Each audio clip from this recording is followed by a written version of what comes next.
नमस्कार दोस्तों आज की वीडियो में हम सीखेंगे कि किस तरह से आप ईयर एंड में अपने खातों को फाइनल कर सकते हैं, अपनी बैलेंस शीट फाइनल करना हम आज की वीडियो में सीखेंगे कि किस किस तरह के खर्चे जो है बुक किए जाते हैं और कौन से प्रोविज़न है जो कि डाले जाते हैं, जो कि डालना ज़रूरी है। तो चलिए स्टार्ट करते हैं। तो आपके सामने खुली हुई है एक कंपनी जिसका नाम है ABC कंपनी। तो इसके खातों को हम फाइनल करेंगे।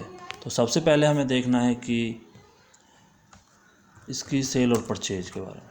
सबसे पहले हमें ध्यान रखना है कि इसकी सेल जो कि यहाँ दिखाई गई है, जैसे कि 90 लाख रुपए, यही सेल इसके गवर्नमेंट डिपार्टमेंट के पोर्टल पर जो दिखाई गई सेल है उससे मैच करनी चाहिए। अगर वो सेल इसके साथ मैच नहीं कर रही है तो आपको ध्यान रखना है कि उसके साथ ये मैच ज़रूर होनी चाहिए, और अगर उसके लिए कोई रिकन्सिलेशन आपको बनाना पड़ता है तो वो भी आपको ज़रूर बनाना है साथ ही, क्योंकि सेल का सीधा सीधा मतलब होता है टैक्स से, क्योंकि इस आपके द्वारा टैक्स को नहीं छुपाया जा सकता। जैसा कि आप यहाँ देख रहे हैं कि यहाँ पे सेल 90 लाख रुपए दिखाई गई है। मैं आपको समझा देता हूँ कि आपको क्या करना है। फिर अगर यहाँ पे एज पर बुक्स जो सेल है आपकी 90 लाख रुपए है, पर अगर आपके पोर्टल पे GSTR 1 में सेल अगर 80 लाख रुपए है तो आपको डिफरेंस जो भी 10 लाख रुपए है उसके ऊपर आपको टैक्स देना पड़ेगा बाद में। तो इसके लिए आपको अपने ये जो 10 लाख रुपए जो हैं, 10 लाख रुपए का जो सेल है उसको आपको अपनी अप्रैल मई जून या जो भी है, अगर आपने रिटर्न में नहीं दिखाया है तो उसको ज़रूर दिखा देना आपके लिए ज़रूरी है, और उसके ऊपर जो टैक्स है वो भी दिया जाना बहुत ही ज़रूरी है। इसी तरह से अगर कोई परचेज आपकी बुक्स में है बट पोर्टल पे नहीं है, आपने उसका क्रेडिट नहीं लिया है, वो भी आपके लिए ज़रूरी है कि आप उसको दिखा दें अपनी नेक्स्ट किसी भी रिटर्न में। मार्च के बाद अगर आप मार्च तक आपने नहीं लिया है तो उसको भी आप सितंबर तक ले सकते हैं अकॉर्डिंग टू GST।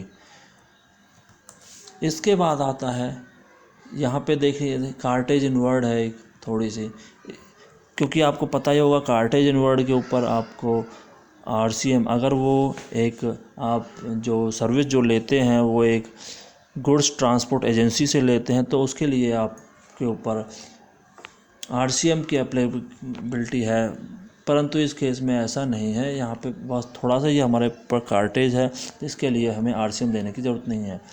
इसके बाद यहाँ पर इलेक्ट्रिसिटी डाला हुआ है, ये आपने ध्यान रखना है कि सारे यहाँ पर इलेक्ट्रिसिटी आपके बुक होने चाहिए, और 31 मार्च का भी आपका ये जो है, तो हमने इसका प्रोविज़न जो है बुक कर लेना है। इसके लिए हमने एक जर्नल एंट्री पास करनी है कि हमारा जो इलेक्ट्रिसिटी एक्सपेंसेस है वो जैसे 8,850 रुपये अगर मार्च का है तो हमने उसे बुक कर देना है इलेक्ट्रिसिटी एक्सपेंसेस पेबल।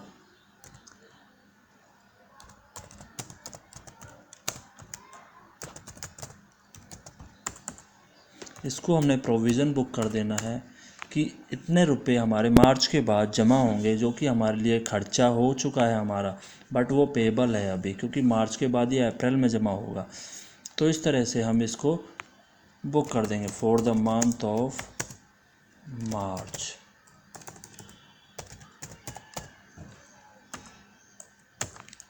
तो इस तरह से ये हमारा एक्चुअल खर्चा हमारे सामने आ जाएगा। इसके बाद आते हैं ये हमारे जो work expense, repair maintenance of machine है यहाँ पे। इसके बाद आती है वेजेस। इसी तरीके से वेजेस का जो हमारा खर्चा है वो भी, इसकी एंट्री भी इसी थी कि हमारी जो मार्च की जो वेजेस थी, जो कि मार्च तक हमने वेजेस अपने वर्करों से जो काम लिया है उसके लिए मार्च तक की जो सैलरी हमारी वेजेस जो बनती है वो भी इसी तरह से मार्च में पेबल रहेगी, और उसकी जो पेमेंट जो होगी वो होगी अप्रैल में। तो इस तरह से हम वेजेस पेबल की एंट्री भी ईयर एंड में करते हैं। इसके बाद आती है हमारे अगले एक्सपेंसेस, जो भी खर्चे हैं हमारे सारे यहाँ पे बुक हैं। इसी में एक एंट्री आती है ऑडिट की, क्योंकि ऑडिट हमारी लास्ट ईयर की जो हुई होगी उस टाइम उसमें पेबल रहा होगा और वो खर्चा हमने बाद में बुक किया होगा और उसको हमने बाद में पेमेंट करी होगी। Bank charges, bank interest, conveyance. अब सबसे मेन बात, हमारा जो डेप्रिसिएशन है ये भी ईयर के एंड में डलता है, तो हमने ईयर के एंड में इसकी एंट्री ज़रूर डालनी है। वो मैं दिखा देता हूँ कि किस तरीके से आप डेप्रिसिएशन की एंट्री पास करेंगे। यहाँ आप देख पा रहे होंगे एयर कंडीशनर। एयर कंडीशनर का जो ओपनिंग बैलेंस हमारे पास है वो 10,299 है और एयर कंडीशनर के ऊपर 15% डेप्रिसिएशन लगता है। तो ये हम इस तरह से करेंगे, 10,599.81 का 15%, 1,589.97 सॉरी मैंने यहाँ पे गलत ले लिया, 10,299.81 का 15%, 1,544.97। तो यहाँ आप देख पा रहे हैं कि हमने डेप्रिसिएशन की जो एंट्री डाली है वो यहाँ पे डाल चुके हैं 1,545 रुपये। राउंड फिगर में हमने इसको ले लिया है। तो यहाँ आप देख पा रहे होंगे डेप्रिसिएशन अकाउंट डेबिट टू, यहाँ पे हम टू मीन्स हम एयर कंडीशनर की वैल्यू जो कि डेबिट में होती है हम उसको क्रेडिट कर देंगे, क्योंकि हम उसकी वैल्यू को डेप्रिशिएट करेंगे तो 1,545 रुपये से हम उसको क्रेडिट कर देंगे। तो यहाँ पे इस तरीके से हमने सभी जितनी भी हमारी फ़िक्स असेट्स हैं जो कि यहाँ पर आपको दिखाई दे रही हैं, ये सारी जो फिक्स असेट्स हैं इन सब के ऊपर हमें डिफरेंट इनकम टैक्स रूल के हिसाब से जो भी डेप्रिसिएशन बनता है वो हमने लगाकर इसकी एंट्री को डेबिट और क्रेडिट कर देना है। ये भी हमारी बैलेंस शीट फाइनलाइजेशन के लिए 31 मार्च 2000 की एंट्री 2020 की बहुत ही इम्पोर्टेंट एंट्री है जो कि हमें ज़रूर डालनी पड़ती है डेप्रिसिएशन की। इसके बाद कोई सभी ये आप खर्चे दिखाई दे रहे होंगे यहाँ पे। इंश्योरेंस दो तरीके से हम खर्चों में दिखाते हैं, या तो जितना पे किया है वो, या फिर इंश्योरेंस को हम असेट्स भी मान लेते हैं क्योंकि ये प्रीपेड एक्सपेंसेस है, तो इसके लिए भी हम एक एंट्री बुक कर सकते हैं।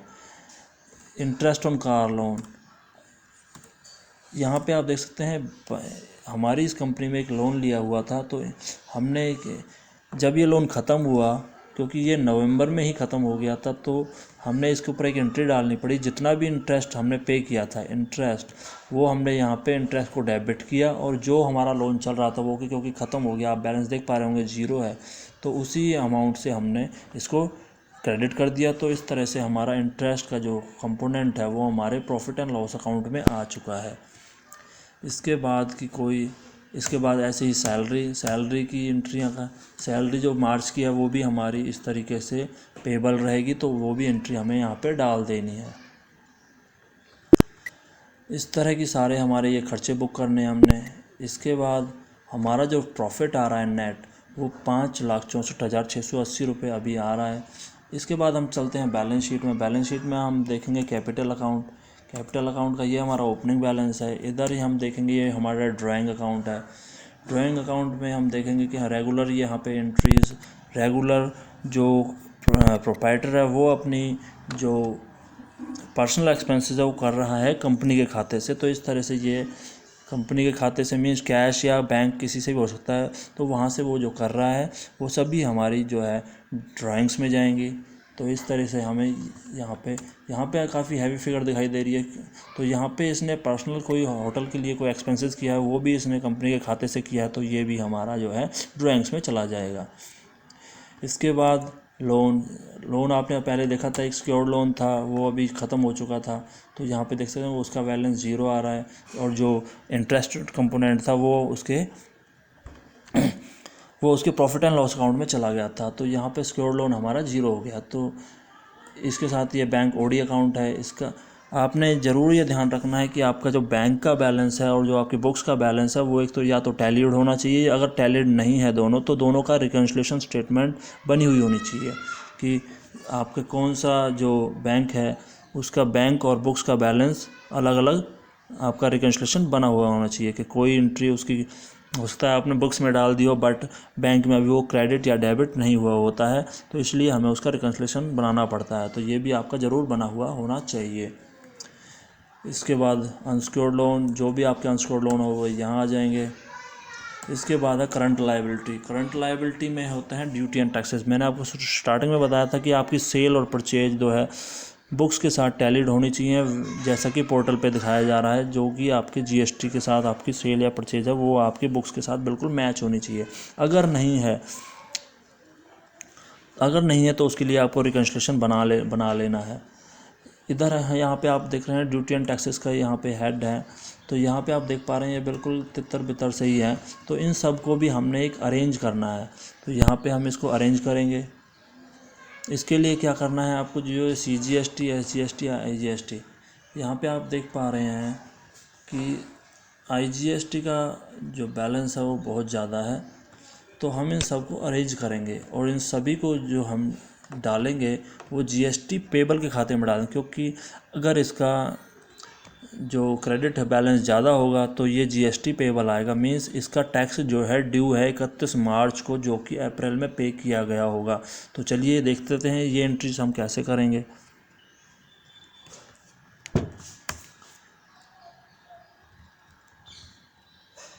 यहाँ पे सबसे पहले हम एक ही हेड खोल लेते हैं, क्योंकि यहाँ पे एंट्री जो है तितर बितर है बिल्कुल ही। एक और हेड खोल लेते हैं CGST, ये ऑलरेडी एक बना हुआ है, हम इसके लिए बनाएं CGST लेजर।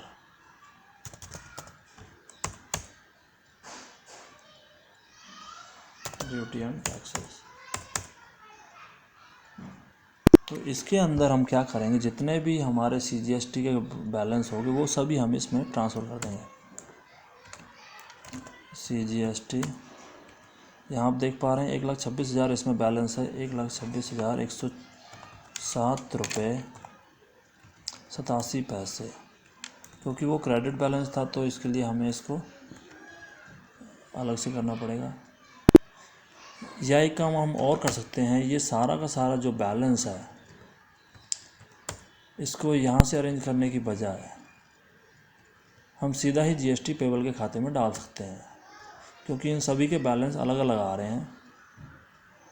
बट इसके लिए आपको ये इंश्योर ज़रूर करना है कि आपके जो बैलेंस जो एज पर बुक्स और पोर्टल के हैं वो अलग अलग होने चाहिए और उनका मैच ज़रूर होना चाहिए और रिकन्सिलेशन उनका बना होना चाहिए, तभी आपका GST का जो पेबल होगा वो मैच करेगा। तो चलिए हम इनको एक एक करके GST पेबल में डाल देते हैं। GST पेबल अकाउंट,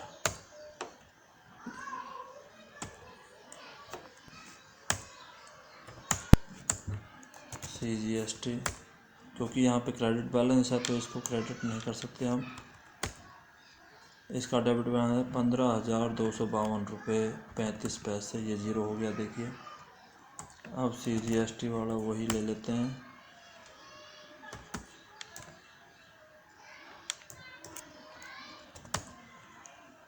CGST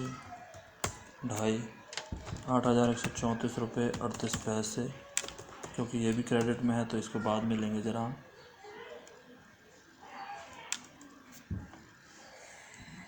बड़ा ही टिपिकल कर रखा है, बिल्कुल अलग अलग हेड खुले हुए हैं। इसको ले लेते हैं 66,794 रुपये।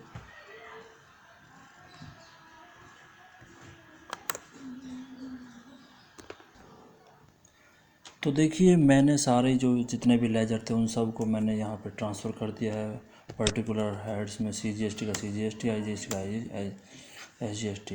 तो अब इनको मैं ट्रांसफ़र कर देता हूँ एक दूसरे खाते में, जो कि हमारा GST पेबल है। तो IGST का जो है हमारा क्रेडिट बैलेंस है, तो भी हम इसको डेबिट कर देंगे 2,52,750 रुपये 29 पैसे। इसी तरीके से CGST का हमारा क्योंकि डेबिट बैलेंस है तो इसमें कितना आ रहा है 36,839 रुपये 25 पैसे, तो ये आ जाएगा हमारा 840 रुपये 25 पैसे। और ऐसे ही IGST में हमारा जो बैलेंस है वो है 36,846 रुपये 25 पैसे।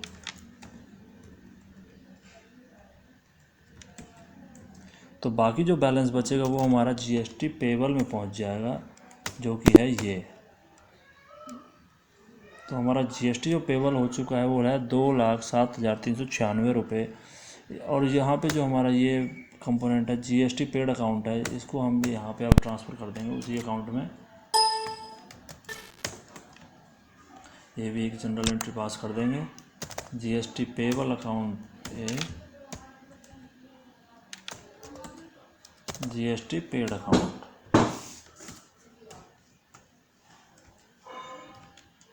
₹2,04,567 तो इस तरीके से आप देख सकते हैं कि हमारा जो जीएसटी का एक्चुअल पेबल है वो आ चुका है हमारा 2829 रुपये 90 पैसे। तो यही हमारा होना चाहिए एक्चुअल में जीएसटी का पेबल, ये हमें इंश्योर करना है। और अगर इसमें कोई गलती है तो उसके लिए रिकन्सिलेशन ज़रूर बना लेना है। बात आती है प्रोविजंस की। ऑडिट फ़ीस का देख ला, हमने खर्चा जो बुक किया था वो यहाँ पे ऑडिट फ़ी ऑटोमेटिक आ चुका है। लास्ट ईयर का जो ऑडिट पेबल था वो 15,000 रुपये था, बट यहाँ पे जो पे हुए हैं वो 22,000 रुपये हैं, ये फालतू हो गए हैं। या फिर इसके अंदर कोई और ख़र्चा होगा तो उसके लिए भी हमको इंश्योर करना पड़ेगा। ऐसे इलेक्ट्रिसिटी का हमारा जो था वो हमारा यहाँ पे पेबल आ चुका है, सैलरी का आ चुका है, वेजेस का आ चुका है, ये सब भी हमने इंश्योर कर देना। ड्यूटी एंड टैक्सेस के अंदर हमारा जीएसटी पेबल है, ये भी हमने यहाँ पे आ चुका है। इसी के बाद सन्ड्री क्रेडिटर्स हैं। सन्ड्री क्रेडिटर्स हमें सारे के सारे जितने भी हमारे अकाउंट्स हैं सभी लोगों से हमने अकाउंट की कंफर्मेशन ले लेनी है कि हमारे और उनके बैलेंस जो है बिल्कुल मैच कर रहे हैं।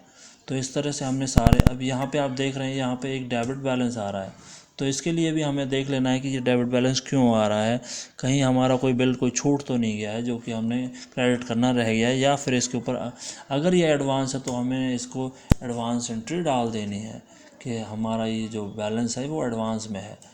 इसके लिए हम एंट्री डालेंगे एडवांस टू वेंडर, इसको डाल देंगे हम लोन एंड एडवांसेज में डालेंगे इसको। तो हमारा जो ये बैलेंस है हमने इसको ट्रांसफ़र कर देना है। वहाँ 800 रुपये थे जितेंद्र कुमार के नाम, तो हमने यहाँ से ट्रांसफ़र करके वहाँ पे एडवांस टू वेंडर्स में पहुँचा देने हैं, क्योंकि हमने ये इसको एडवांस दे दिया है। तो ये हमारे तो यहाँ से हमारे क्रेडिटर्स के ये सभी क्रेडिट बैलेंस हैं, और ये इंश्योर कर लें कि ये ज़रूरी कि हमारे सही हैं सारे के सारे। इसके बाद आती है फिक्स असेट्स। आपके सामने मैंने एंट्री डाल ही दी थी 1545 रुपये। इस तरह से डेप्रिसिएशन की एंट्री आपने सारी डाल देनी है, सभी की हमारी एंट्री डाल चुकी है। इन्वेस्टमेंट कोई है, कोई और ख़र्चा है तो वो भी देख लेना है। इसके बाद ये हमारा स्टॉक है, ये हमारे लोन एडवांसेस में यहाँ पे जितेंद्र कुमार का ये नाम आ रहा है। इसी तरीके से हिमांशु अरोड़ा है, इसको भी हमने एडवांस दे रखा है। इसी तरह ये डेबिट बैलेंस है हमारे। इधर आप देख रहे होंगे कि डेटर्स के अंदर ये क्रेडिट बैलेंस आ रहा है 26,000 रुपये। इसका हमें पता चला है कि ये एक दूसरी पार्टी है जिसके साथ इसी है, तो हमने ये बैलेंस इसकी उस पार्टी में ट्रांसफ़र कर देना है। ये इसकी लूथराइज इंडस्ट्री, इसी का ये सिस्टर कंसर्न है, तो हमने ये बैलेंस इसमें ट्रांसफ़र कर देना है 26,043 रुपये इडजी से लेकर लूथरा में। तो हमने यहाँ पे एक ट्रांसफ़र एंट्री कर देनी है। जो 26,000 रुपये इडजी के हैं, 26,043 रुपये ये हमने ट्रांसफ़र कर देने हैं लोथरा में। तो इस तरीके से यहाँ पे ये भी इसी तरीके से ये है मनस्वी ये, बट हमारा क्योंकि क्रेडिट बैलेंस लास्ट ईयर का ही है तो ये हम इसको नहीं करेंगे।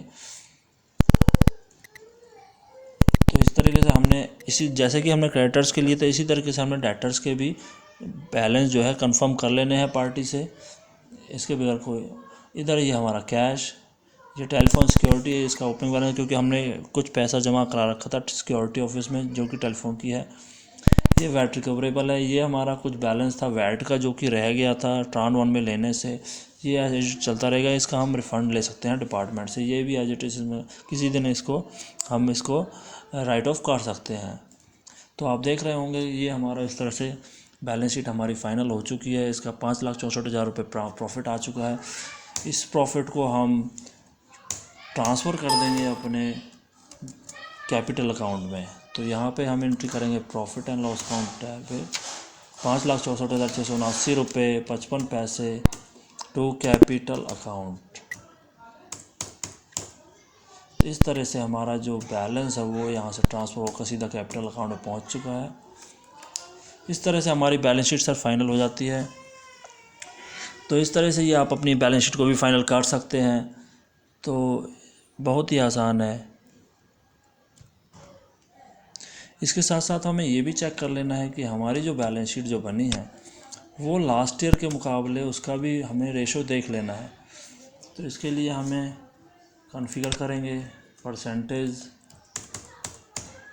ये जो परसेंट हमारी जीपी रेशो और एनपी, इसका हमारा लास्ट ईयर के साथ जो लास्ट ईयर के जो हमारे प्रॉफिट थे उसके साथ कंपेयर करना बहुत ही ज़रूरी है। ये किसी भी हालत में ज़्यादा इसमें चेंजेस नहीं होने चाहिए। तो ये बात भी आपने इंश्योर कर लेनी है बैलेंस शीट फाइनल करते टाइम। तो इसी के साथ हमारी सर ये बैलेंस शीट फाइनल होती है। आशा करता हूँ सर जानकारी बहुत आपको अच्छी लगी होगी। अगर अच्छी लगी है तो सर चैनल को सब्सक्राइब करें, वीडियो को लाइक करें और अपने दोस्तों के साथ शेयर ज़रूर करें। धन्यवाद।